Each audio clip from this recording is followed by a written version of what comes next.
বাংলাদেশ সীমান্ত সংলগ্ন এলাকাকে ব্যবহার করে আবারও রাজ্যে জাল ভারতীয় নোট পাচারের চেষ্টায় অভিযোগ। বুধবার কল্যাণপুর থানার অধীনস্থ বাগান বাজার এলাকা থেকে কার্তিক দেবনাথ নামে এক ব্যক্তিকে গ্রেপ্তার করে পুলিশ ও গোয়েন্দা সংস্থার যৌথ দল। অভিযোগ, দীর্ঘদিন ধরে বিভিন্ন এলাকায় জাল নোট ছড়ানোর সঙ্গে যুক্ত ছিল সে। পুলিশ সূত্রে জানা গেছে, গোপন সূত্রে সুনির্দিষ্ট তথ্য পাওয়ার পর বুধবার সকালে বাগান বাজার এলাকায় অভিযান চালানো হয়। সেখানে সন্দেহভাজন কার্তিক দেবনাথকে আটক করে তল্লাশি চালাতে তার কাছ থেকে উদ্ধার হয় 13,400 টাকার জাল ভারতীয় নোট। এরপরই তাকে জিজ্ঞাসাবাদের জন্য কল্যাণপুর থানায় নিয়ে যাওয়া হয়।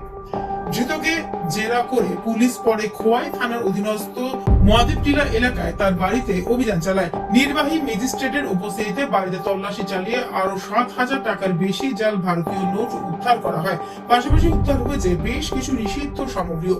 এদিন খোয়াই থানার ওসি কৃষ্ণধন সরকার জানান, ধৃত ব্যক্তির কাছ থেকে মোট 20,000 টাকারও বেশি মূল্যের সন্দেহজনক জাল নোট উদ্ধার হয়েছে। এই জাল নোট কোথা থেকে এসেছে এবং এর সঙ্গে আর কারা জড়িত রয়েছে তা জানতে ধৃতকে জিজ্ঞাসাবাদ করা হচ্ছে। পুরো ঘটনার তদন্ত শুরু করেছে পুলিশ। आज सुबह कल्याणपुर पुलिस स्टेशन को एक सीक्रेट इन्फॉर्मेशन मिला था। आज बगान बाजार कल्याणपुर पीएस एरिया में बगान बाजार में वीकली मार्केट डे है। वहाँ पर एक आदमी के साथ फेक इंडियन करेंसी नोट के साथ मार्केटिंग के लिए आया हुआ बोल के एक इन्फॉर्मेशन मिला। इसका अनुसार कल्याणपुर पीएस का स्टाफ वहाँ पर रेड किया, आदमी को आइडेंटिफाई करके डिटेन किया। तो इनिशियली उसका पोसेशन में कुछ फेक इंडियन करेंसी नोट मिला है। उसके बाद प्रिलिमिनरी इंटरोगेशन किया हुआ है। इंटरोगेशन के आधार पर उसका घर खुआई पीएस एरिया में वो घर आइडेंटिफाई किया, वहाँ जाके भी रेड किया।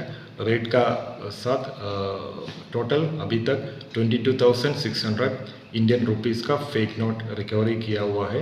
বাংলাদেশ সীমান্ত লাগোয়া এলাকায় এই জাল নোট উদ্ধারের ঘটনায় স্বাভাবিকভাবে আতঙ্ক ছড়িয়েছে সাধারণ মানুষের মধ্যে। পুলিশ মনে করছে এর পেছনে বড় কোনো জাল নোট পাচার চক্র সক্রিয় থাকতে পারে। ইতিমধ্যেই গোটা ঘটনা তদন্তে নেমেছে গোয়েন্দা সংস্থা ও পুলিশ প্রশাসন। Bureau report, news update Tripura.